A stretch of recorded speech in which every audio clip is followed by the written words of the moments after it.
Hey everyone, this is Diamond Rivera, and we are back at it with the live discussions with Diamond. And guys, I hope you're having an amazing Thursday. As well, you can catch the live discussions with Diamond on YouTube, Facebook, and Spotify. Just type in live discussions with Diamond. And tonight, people, we have a really special guest, a person for me that just really revokes so many memories from earlier days in Club Cache all the way to Mario B Social, but most of all to see her rise in the music industry, honestly. From seeing her at socials to now she is a DJ playing the airwaves. I have the pleasure here of welcoming an amazing guest and person I can call a friend, the one and only DJ Marysol. Hi. Hey, Marysol. Honestly, I really want to thank you again for coming on today. I feel like it's been a long time coming, but again, thank you for coming on to Well, the podcast. thank you for the invitation. I just want to say from the outset, you're doing great work. Diamond, keep doing what you're doing. Keep staying positive.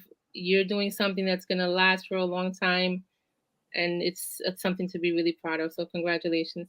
Thank you. I really, really do appreciate it. And for me as well, I have to give the same thanks to you because meeting you, even as we can say the close to the end of the 2000s, and to for us even say how far this industry has gone, Yeah. how the scene has evolved over so many years, but just to see also how we've evolved as people, whether we've danced in some capacity to new phases in our life. I think it's important here at the podcast to have artists understand that we appreciate the value and appreciate your contribution because you know the things that people love about you, they don't realize the sacrifices you make in order to get to where you want to go. But Marisol, for me and for many others, as I do here on the podcast, we'll talk about the current success and everything you have coming up. But I think it's really important to kind of take it back, as I say, and help people kind of understand who Marisol is before the DJing, before the networking, really, but before it all. Kind of give me an understanding of who DJ or who Marisol is. Okay, great. So that's a great question. My music background, it started when I was a child. My mom danced at the Palladium, Mm, and we always had music playing in the house to everything, whether we were cleaning, celebrating. So I think that's really where I got my love for music. She had her and my dad had me playing the LPs when they would hang out, have their beers and hang out on a Saturday night, and I would come down and pick the records for them, and I would do a little dancing too before they would send me back upstairs. So that was pretty much ingrained from me when I was a kid. And then as far as the dancing, it was part of what we did at home too. And I think when I really, really got hit by the dancing bug was when I went to the Puerto Rican parade in 1997, mm. and I Oh, saw these gorgeous women in these white sequined outfits, beautiful big hair, doing these dance moves. And those were the ladies of Razzmatazz. I don't know if you remember Razzmatazz. yes. And I was like, what is this amazingness? And they're turning. I need to learn that. What is that? And I did end up taking classes with Addie and Angel over in Razzmatazz. And their classes were at that time given where Jimmy Anton used to have his social, so at Stepping Out Studios. Yes. And I took a few classes there. They invited me to their studio in Brooklyn to take some more classes. But at that time, I was in college. So this was, fast forward to like the next year or two. And, I was coming from Jersey to Manhattan and then Brooklyn. And I was like, okay, I might not be able to do this right now. So I had to kind of press pause. But forget it. After that, I was just going to the Copa a little underage because at that time, the ladies had to be 21 and the gentlemen had to be 23 to get Oh, in. wow. Wow. So I think I might have been just about 2021. And, I got my fix there like that way. I would see, the bands at that time, Tito Nieves, Willie Colon, and things like that. So that's kind of a little bit of my music growth as a young woman before being a DJ. Hmm. Definitely love dancing. And at a later point, I did start taking classes, which we can get into. Oh no, absolutely. I mean, but the reason even to asking that question, especially you being a DJ now and realizing kind of how that influence started. Some Yeah, people say it starts really young. yeah. Some people, as they say, are late bloomers. But for you, realizing how much music has influenced you to kind of where you are now. So, like you said before you really got into the classes, the quote unquote the formal way. Right. So, for me, then that really leads me to my next question is how did you kind of get introduced into the dance world, as we say, the Latin dance world? Okay, so I moved to the city. Hmm. I was already out of college at this point, and I had some sorority sisters that moved to the Bronx, and they were like, "We need an extra roommate. Come move in with us. We have an extra room." So I was like, "Okay, okay." I was in a 1-bedroom apartment in Jersey, and I said, "You know what? Let me just do it." Hmm. Moved out to the Bronx. Decided to take my first class. So this is post Razzmatazz. I had already Yeah. taken classes there, but once I was back in New York, I took a class at Santo Rico, Mm. and Thomas was teaching the class. And oh gosh, I'm gonna share a funny story. Okay, so Thomas Yes. was teaching the class, and he it was like a basic class, and he taught us the shines or whatever we needed to do, and then he put the music on, right? So here's Marysol, the big salsera. I know all the music, blah blah blah, or at least some of the music. And he put Gilberto Santa Rosa. It might have been Perdóname. Hmm. Anyway, I decided to like sing the song while I was doing the drills. Ooh, so fine.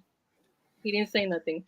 So once we stopped the little drill, he said, "Oh, guys, you don't have to sing the songs while you do the steps. Just focus on the steps." And I was so embarrassed.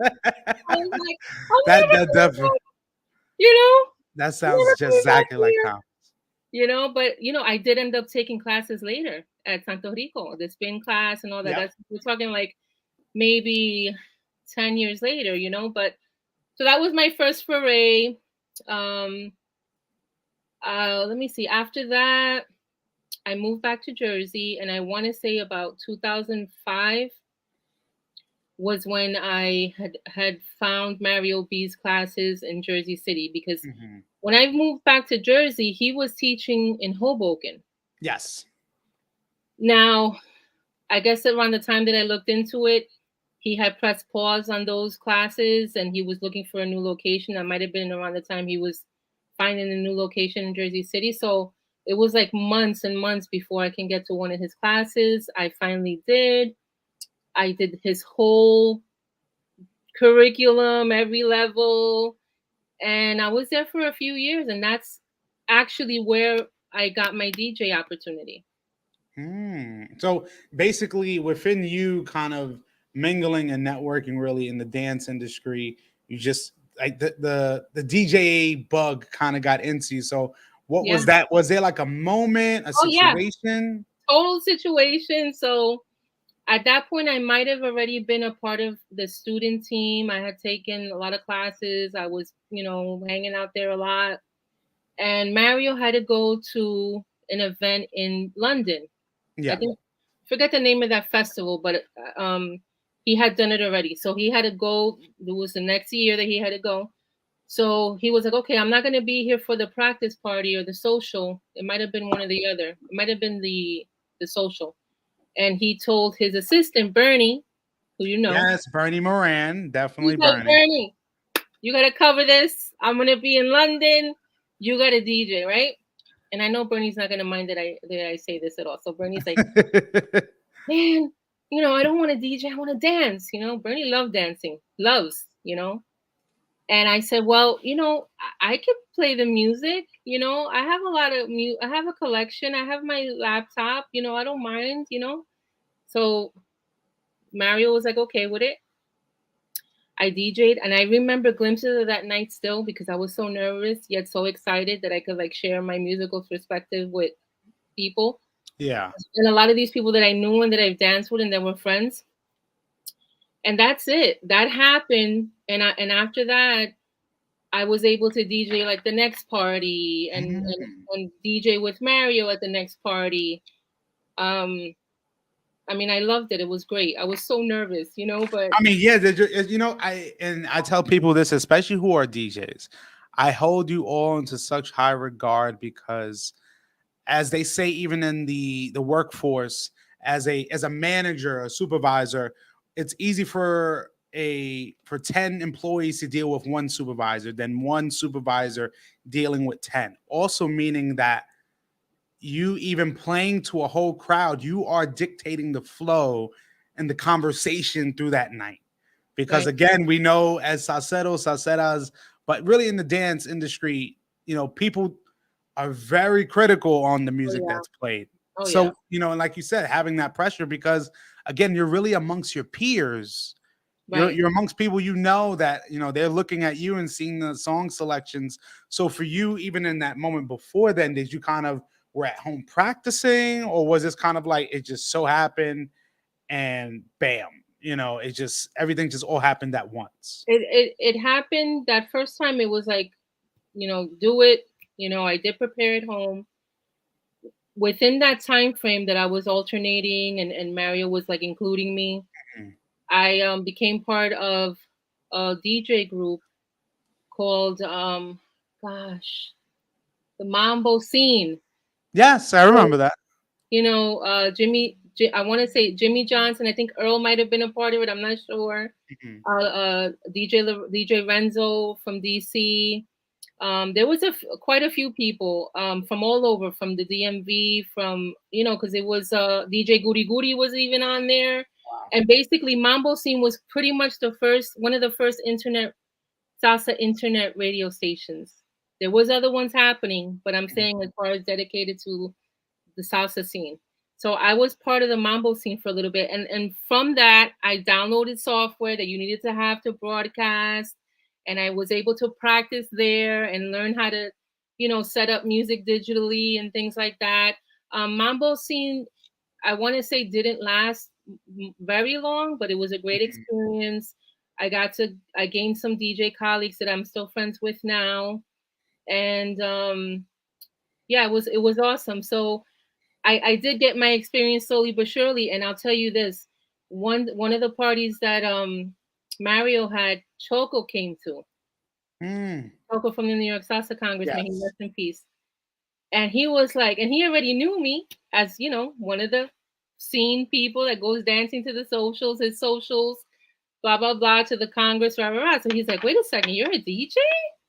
And I could just see and hear the wheels turning in Choco's head, like the consummate entrepreneur Mhm. brain that he had, and he was just like, "I need to talk to you." So Choco basically invited me to the social to DJ there at Mambo Fatigues. Yes. He also invited me to the Congress, and around that time, Choco was going to do more than one event. That's when he started the Big Apple Salsa Festival, Mhm. which happened at one point of the year, and then he had the Congress. So basically, Choco just took me under his wing. We became very good friends. He opened a lot of doors for me. I think he really just loved the fact that I was a woman into the music, and he just brought me into the fold, and from there things kind of just really expanded. He also brought me to WFDU because he knew Vicky Sola, who's the founder of the show that I'm on.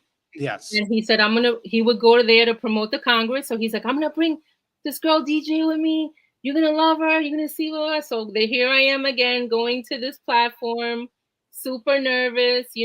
This is a woman that's super respected. I'm going to come and play music on live radio. Yeah. And Vicky was super inviting. She was so supportive. She's like, you play great music. That meant a lot to me.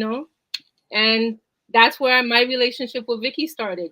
And then here I am now, a co-host of that show. So Man, that's really special. And for me as well, even as we talked privately, I've been really just supportive and thankful to see a huge evolution of female organizers, promoters, instructors, DJs, especially, yeah, and even many female DJs that I've spoken to and had conversations with. they've always said there's always been some kind of pushback Yeah, on a female DJ. And for me, I never understood it because there like I don't see how a woman's selection of music and a man's selection is going to overall dictate how things go. I mean, for me, I always say, especially with DJs, if you play good music, you play good music. right. You have to you almost become like an encyclopedia of music. You're always looking for the newest tracks. You're always looking for what's hot. But for me, my question to you is, after slowly, of course, building your brand and build, Yeah. over time in that experience, were you that type of DJ that you kind of come in slowly and you kind of finish strong? Because I hear that some people have different like focus points. Are you kind of, is there a certain way that you would normally play at an event?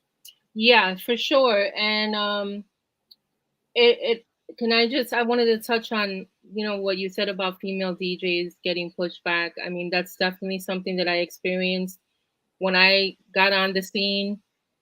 Elvira, DJ Elvira was still doing her thing in the city, and she had, a huge following. And I went to check her out, and I got in contact with her to kind of just get some of her feedback about being a female DJ. And it wasn't easy. I got pushback.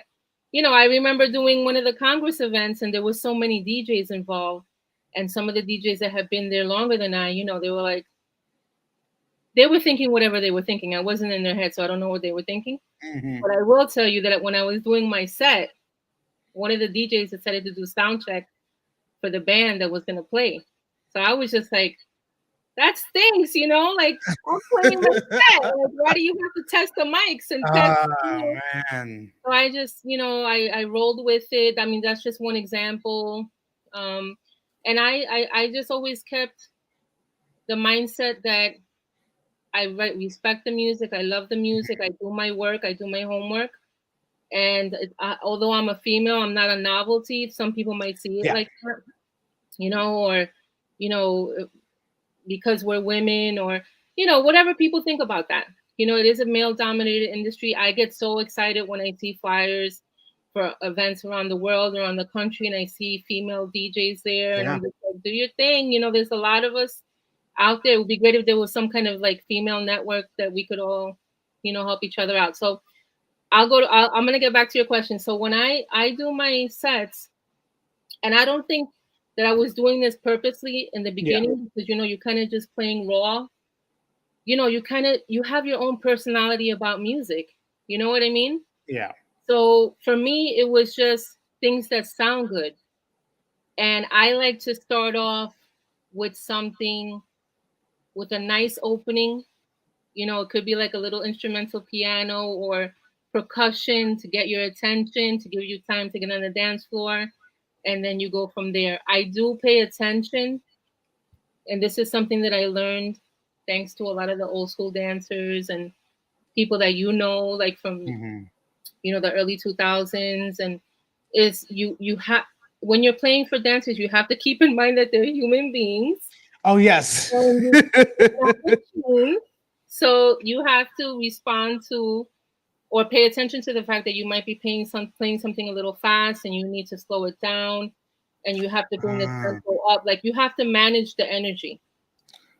So, Yeah. people say, you got to play for dancers, and just to kind of go one level deeper, you have to manage the energy. So if you want your dancers to rest, you slow it down, and then you want to pick it up, you bring that tempo up, you grab them, maybe do a cha-cha-cha, which I think, at some point was becoming sort of a lost genre. And I always get Yes. happy to see when DJs incorporate like a cha-cha-cha into their repertoire. So I Steve Shaw came once when I DJ'd at La Vieja Guardia. And I just want to shout out so many people, like also Toño La Conga has always been great. When I was DJing, he invited me to DJ at La Vieja Guardia. And he was so supportive of me, and I had a lot of opportunities to play there.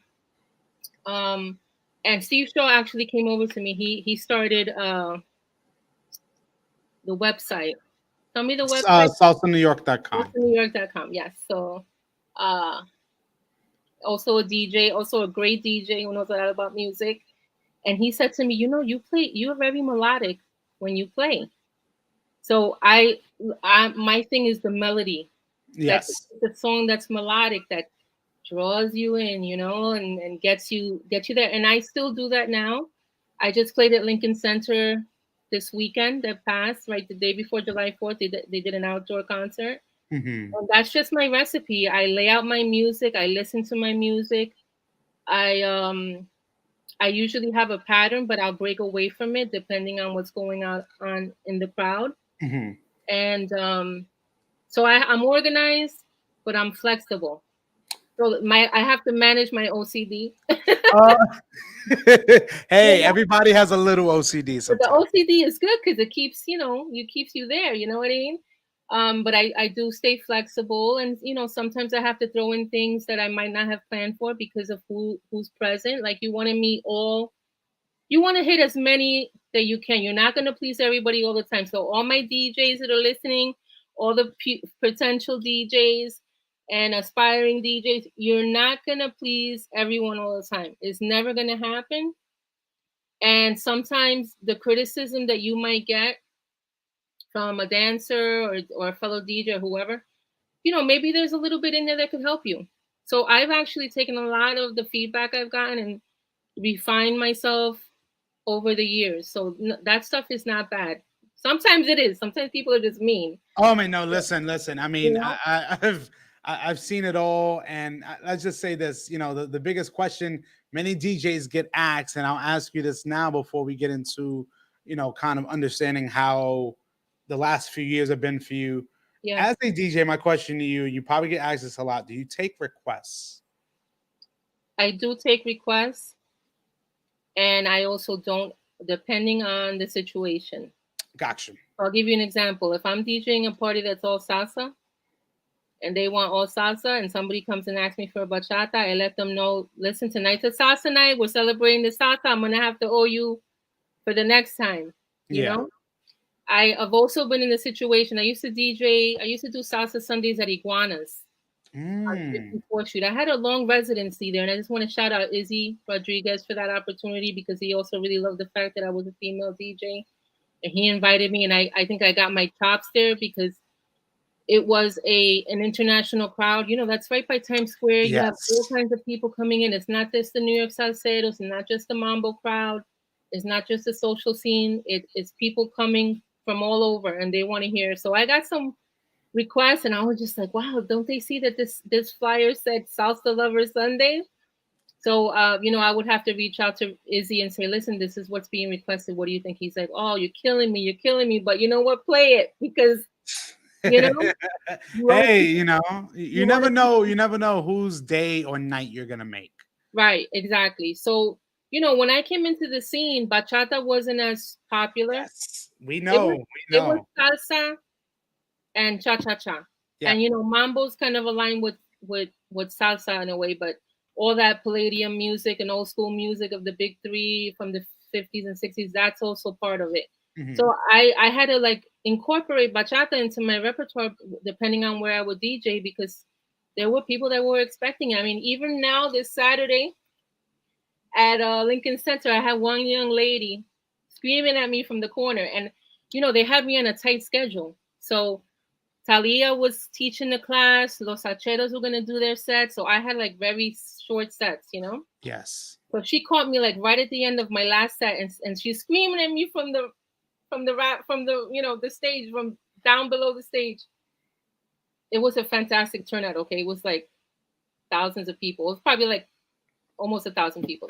Wow. So she says to me, "Play Mark Anthony, play Mark Anthony," and I just it's my last song, and of course she couldn't hear me because she's like the music is playing. Play Mark Anthony, and then I went like this, like to tell her I'm done. So anyway, she got the point that I was done, and I actually brought Mark Anthony with me to play. Now, Oh wow. I brought because he has a few hits out right now, and I said to myself, I'm gonna have people there of all different walks, people that are gonna happen upon this, people that are really into salsa, but they're not part of this scene that you and I have Yes. come up in, and I have learned to really embrace and respect it. And I think also my time in radio has uh grown that.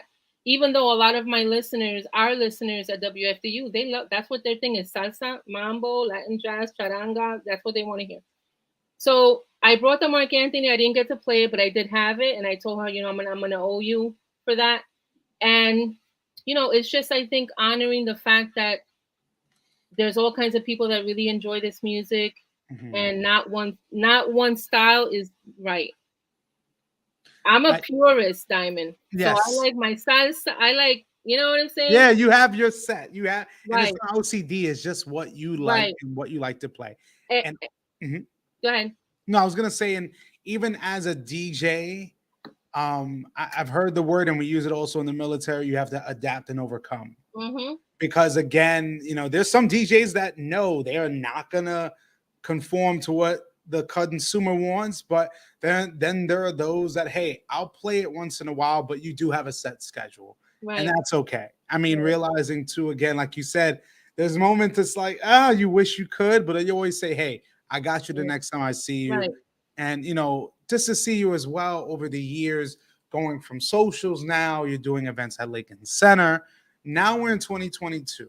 And Yeah. before we get into our last segment called the randoms, for you, what are you looking forward to towards the end of this year into next year?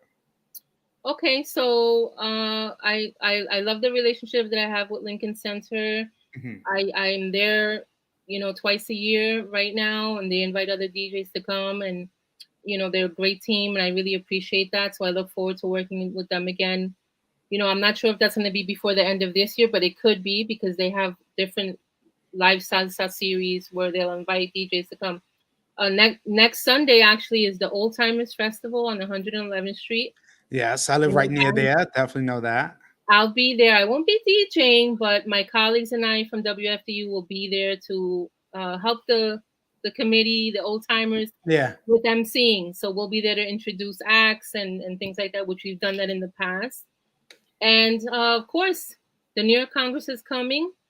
I do an event there the last few years, not counting the last two because we were shut down due to the pandemic. But I was invited when Choco first wanted to start the old school room. I was with him, and I believe DJ Andy was the first. That was his first year there as well, and he's been there since. And Hmm. I DJ'd that first one, and it's continued on. So I just want to shout out Manny, Vilma, and Lou from the Congress, because they kept it going, and I've been able to produce it the last several years, which has been a lot of fun because it's an event that's dedicated to our old school dancers. Uh, we're talking about from the 50s, 60s, 70s, 80s, 90s. Yes. People who like to get dressed up to go out. So it's one of these events that if you can come, it's snazzy.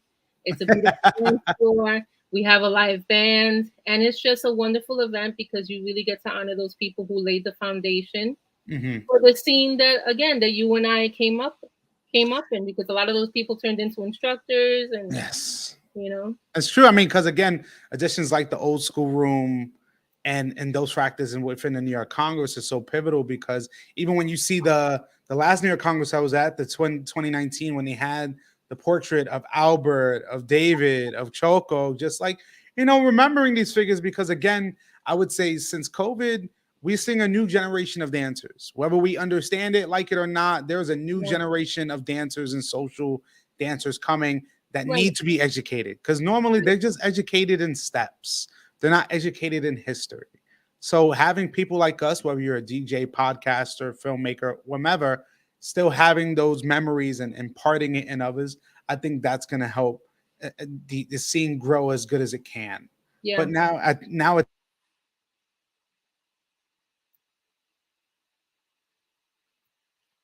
We froze, so I don't know if you could still see me. think we're good. Okay, Yeah, trust me, it's technology. okay, no But problem. all It right, was a technological hiccup. hey, it happens. So I'm gonna throw my first question at you. Sure. What is some advice you would give for future DJs? What is some advice that I would? Oh boy. Listen to a lot of music, and don't be afraid to expand your ear. I've learned a lot about new genres of music in my DJ career, and connect your purpose to what you're doing. You know, each of us does different things. So the work that you're doing, Diamond, with this podcast and going around and interviewing people, and just, as a dancer instructor and all that, I'm sure you've connected your purpose. This is why I do this. So Yeah, for DJs, the same. Find out why you're doing this, connect it to that. Um, and that's it. Just stay humble, stay true to why you started it, why you want to do it. absolutely. All right, our next question. What's one of your favorite songs to play? Oh, jeez. Oh my goodness. What I'm gonna Ay, okay, so this is like this second. Okay, so if you ask me a second from now, this answer's gonna change. Hmm. So I'm gonna say Tú y Yo by Sonora Ponceña. Oh, I like that one. And because you know what, even as a DJ, there's so many songs that, like you said, at any given moment, like the song, just the vibe and the mood can change. Yes. But I definitely love Tuyo. All right, next question here. If you aren't DJing, you are doing blank. If I'm not DJing, I am. Oh my goodness, I am working. I mean, I Okay. work in education, and just looking to improve myself. I think everything that I'm into is like, trying to make myself better in some way, shape, or form, and really figure myself out. Like I'm 45 now. Hmm. I know I don't look it. No, No, I you don't. don't. So I think as we get older, one of the things I'm learning is kind of, just figuring myself out and what really makes me happy. And again, connecting my purpose. So those are a few of the things that I'm doing when I'm not DJing. Okay. And I have to definitely give a big shout out to Erica Fignole, uh, Oh, that's my showing some. sister. Yes, she has to show some love to you. All Yes. right. Can I just shout out Erica? She does a fantastic event yearly for Haiti. It's a dance event, and I love working with her to do that event. All of the talent donates our time and talent to this event, so I look forward to the next one. Erica, love you so much. Absolutely. And I also have to give a big shout out to my boy Vince Torres, DJ Invincible, all the way out from the California saying, hey, Woo! yes, finally a female DJ. Because Yay! listen, that representation means so much, and it's inspiring the next generation of female DJs as well. All right, we're getting to our second to last question here. And Okay. this one should be really interesting. So, give me a pet peeve of yours at a social as a dancer. Oh boy, I have a few of them. So one of them would be when a lead yanks you onto the dance floor. Yes. I'm going to say the next peeve is when you're dancing in your little dance space and there's a couple next to you, and they're doing like Olympic salsa. Oh, You yes. either get elbowed in the head, your hair gets pulled. Diamond, I can't even tell you how many times my foot has been stepped on and the nail has like broken and it's been bloody. Oh, oh my God. I mean, Okay? I've heard horror stories, I've seen horror stories, and I listen, leads, you got to be more careful. You don't have to fling the follow around everywhere, Yeah. please. All right, we're gonna get now to our last question here. And this one's more of a lighthearted question. So we know, and I always when I ask this question, people just have endless answers. But if you could have one last meal right now, what would it be? If I could have one last meal right now, it would be Puerto Rican spaghetti. Oh. So you've had pasta with sofrito sauce, Oh, not yes. Italian Yeah. sauce. That And is like that's been like my favorite meal as long as I can remember. And the last time I had it, it's been years, but that would be okay, I my love last that answer, man. yeah. And honestly, thank you, Marysol, for doing this segment, the randoms. I love usually doing it at the end and just asking various questions. But now we are at the conclusion of our talk tonight. And honestly, Marisol, I really appreciate you coming on because like I do for every episode, the beginning, this is really a part one, to hopefully more parts, because I feel like our lives and our journey is like an onion. There's so many layers to them. Right. So having this opportunity to kind of get some glimpses into your life is really what it's all about. And I appreciate you coming on and taking your time to come on. But at least before we do go, I would love to know if you had any last few words for myself and the audience. Yes, I just want to share that the music has brought amazing people into my life. I mean, Choco, Mario, my homegirls, Patty and Sharon, Hess, Will, so many people that I've met that are still friends. Also, Vicky, everybody that's listening on WFDU and that listen to me at WBAI. I met my husband through music. Mm. So for all of you hopeless romantics out there that are looking for your someone, you know, don't worry, they might not be too far. The music might bring you to them, and that's something that I'm grateful for. And that is special. But at least before we do go, I would love to know if you had any contact info on how people can reach you and, of course, listen to your upcoming sets. Oh, sure. So I do have a website. It's DJ Marysol, the way you see my name spelled here, Hmm. .com. And you'll get to know a little bit more about me and the events that I've been a part of and what I have going on right now with radio and future events. You can also follow me on Twitter, same DJ Marysol, Instagram. I have a Facebook page. I also have a Facebook group. My tagline is "Your favorite lady DJ." That's what I when I was coming out, DJ Marysol, your favorite lady DJ. So you can find my group Hmm. on Facebook, and yeah, you can send me an instant message. You can DM me, and I'm open. Any questions anybody has, people that want to get into DJing, how they should start, Yeah. you know, or to keep in touch with me about upcoming events, definitely reach out to me on any of those platforms. And on my website, you can also send me an email. So I look Mm. forward to hearing from everybody. Absolutely. And honestly, Marisol, I really appreciate you coming on again. This is just from one artist to another. I just have to say thank you. Thank you for everything that you do, all of the amazing sets you played, all of the smiles that you have brought to dancers' face, all of the sweaty t-shirts and, change your clothes people have to get in because your Hmm. sets are just that intense. Oh, And thank you. yes, and again, I can't wait to see more of your work. I can't wait to reconnect. But everyone, this has really been an amazing, amazing, humbling episode of the Live Discussions with Diamond podcast, episode 224, with the one and only DJ Marisol. Everyone, take care. Have a great night. We will see you soon.